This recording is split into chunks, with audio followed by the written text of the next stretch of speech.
Kalau ditanya marak, betul marak. Politik uang sangat marak. Tapi kalau ditanya apakah politik uang itu instrumen pemenangan yang efektif, orang di Indonesia tahu persis di TPS tidak ada CCTV. Tidak ada orang yang bisa mengancam mereka dengan mengatakan, kamu saya kasih uang tapi kamu tidak pilih saya. Walaupun 5 tahun sekali, jangan sampai kita terpengaruh oleh politik uang. Mungkin kita senang sebentar tapi sengsaranya lama. Bisa dipungkiri, banyak juga orang yang memang tertarik untuk menerima bayaran-bayaran.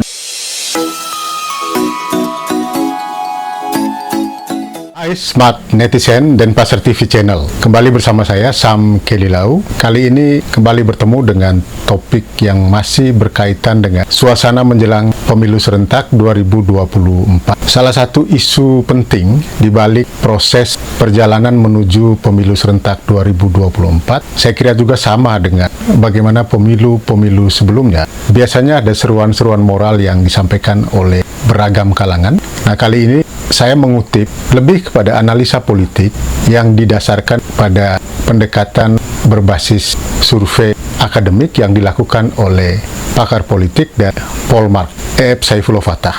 Saya kira sosok yang tidak asing, Kang E.F. dalam satu kesempatan diskusi yang diselenggarakan oleh guru besar dan dokter alumni HMI mengungkapkan sejumlah analis politik yang menarik. Nah, salah satu diantaranya adalah Kang E.F. menyinggung tentang bagaimana potensi praktek money politik yang kemungkinan juga akan berulang kembali menjelang bahkan pada saat berlangsungnya pemilu serentak 14 Februari 2024. Seperti apa analisa Kang E.F. Saifullah Fattah? Saya ingin mengutip rekaman analisanya pada saat berlangsungnya diskusi yang diikuti oleh ratusan guru besar dan doktor yang tergabung dalam keluarga besar alumni HMI atau KAHMI. Kita simak. Soal politik uang, saya berbeda pendapat dengan banyak sekali pengamat yang mengatakan bahwa Indonesia sudah dirusak sebegitu rupa oleh politik uang. Benar kalau soal itu. Soal politik uang ada dua pertanyaan. Apakah politik uang itu marak atau apakah politik uang itu efektif? Kalau ditanya marak, betul marak. Politik uang sangat marak. Tapi kalau ditanya apakah politik uang itu instrumen pemenangan yang efektif? Tidak. Karena umumnya pemilih kita menjawab ketika ditanya, jika ada kandidat atau partai yang memberikan ibu bapak saudara uang atau satu benda tertentu supaya ibu bapak memilih yang bersangkutan atau mereka, apa yang menjadi sikap ibu bapak saudara? Jumlah orang terbanyak menjawab itu adalah menerima uangnya, tetapi pilihan adalah soal yang berbeda. Orang di Indonesia tahu persis di TPS tidak ada CCTV. Tidak ada orang yang bisa mengancam mereka dengan mengatakan, kamu saya kasih uang tapi kamu tidak pilih saya. Tidak ada orang yang punya instrumen itu. Dan apalagi yang membagikan uang banyak. Maka para pemilih menerima uang, tapi mereka sambil tahu persis bahwa tidak ada urusannya dengan pilihan mereka. Jadi sebetulnya pemilihnya semakin membaik, cerdas, tetapi politisinya yang tidak mau berubah. Politisinya yang tidak cerdas-cerdas. Nah, menurut saya, kenapa saya ngomongin ini, pemilih makin mandiri, mereka juga punya kecerdasan politik tertentu, maka bagi dunia akademik, ini ada tantangan untuk memperbesar kembali peranannya seperti peranan yang pernah dijalani tahun 2004 dan tahun 99 dulu, yaitu kerja-kerja non-pemerintah dalam melakukan pendidikan politik harus ditingkatkan secara sangat signifikan. Ya, begitulah analisa Kang E.F. Praktek money politik kemungkinan akan kembali terjadi, tetapi masyarakat sendiri atau pemilih konstituen sudah punya sikap politik tersendiri pula untuk mengantisipasi kemungkinan datangnya praktek money politik yang dilakukan oleh para politisi yang akan maju dalam pemilu legislatif maupun pilpres dan pilkada.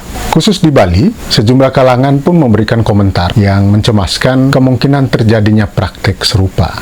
Praktek bagi-bagi uang yang sebenarnya kalau kita bicara dalam bahasa terus terang itu adalah praktek suap untuk membeli suara. Ya, dulu di zaman Orde Baru dalam kamus politik dikenal istilah dagang sap. Nah, ini kemungkinan akan terjadi. Tetapi Majelis Ulama Indonesia Provinsi Bali menghadapi kemungkinan potensi terjadinya praktek money politik, jual beli suara, yang menyerukan agar masyarakat pemilih, terutama masyarakat pemilih dengan latar belakang agama Islam di Bali, agar tidak mudah terpengaruh dengan iming-iming money politik yang dilakukan oleh tim sukses maupun para politisi yang akan maju bertarung dalam pemilu serentak 2024. Kita simak apa yang disampaikan oleh Ketua Umum Majelis Ulama Indonesia MUI Provinsi Bali, Kiai Haji Mahrusun. Jangan sampai menggunakan apa itu istilahnya politik uang lah.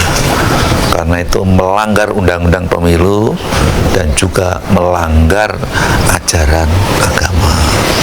Ya, jadi walaupun 5 tahun sekali jangan sampai itu kita terpengaruh oleh politik uang. Ya, mungkin kita senang sebentar tapi sengsaranya lama. Ya, karena sekali lagi menurut undang-undang juga salah atau dilarang, dan menurut agama apalagi sangat dilarang.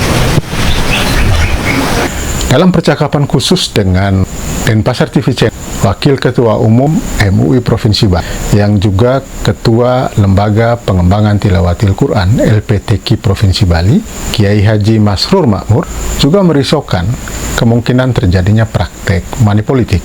Nah, karena itu ada yang penting disampaikan oleh Pak Masrur, hati nurani.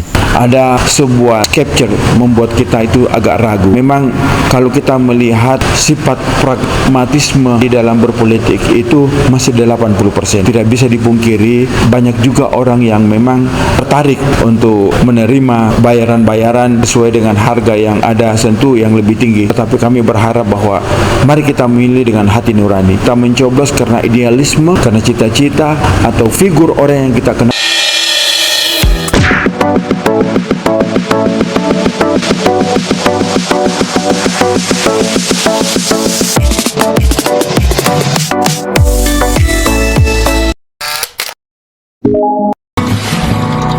Jangan lupa subscribe,